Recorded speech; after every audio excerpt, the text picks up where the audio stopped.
Angin segar bagi kompetisi Liga 2. Kompetisi kasta kedua tanah air yang sebelumnya dihentikan lewat keputusan rapat Exco kini berpeluang kembali dilanjutkan.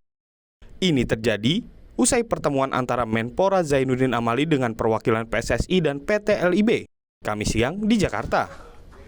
Dalam pertemuan ini, Menpora menyampaikan pesan dari kontestan Liga 2 yang berharap kompetisi dilanjutkan. Diskusi yang berlangsung selama 1 jam menghasilkan keputusan PSSI akan segera menggelar rapat Exco darurat untuk meninjau kembali keputusan yang telah diambil.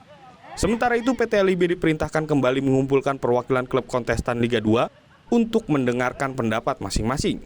Ini juga bertujuan untuk mengakhiri polemik pemalsuan tanda tangan yang menyeruak ke publik. Rencananya pertemuan PT LIB dan Liga 2 akan digelar secepatnya pekan depan.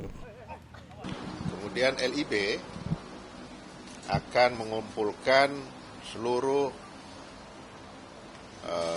klub Liga 2 untuk mendiskusikan hal ini karena kan kenyataannya juga masih terbelah kan.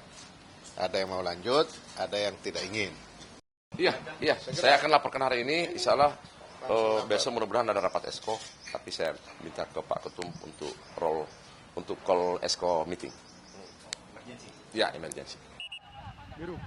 Sebelumnya rapat Exco memutuskan kompetisi Liga 2 tidak dilanjutkan karena berbagai alasan.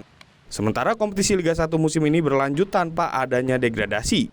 Hal ini kemudian menjadi polemik dan ditentang banyak kalangan, termasuk kontestan Liga 2 itu sendiri. Angga Nuriski, Andika Ahadiat, Kompas TV, Jakarta.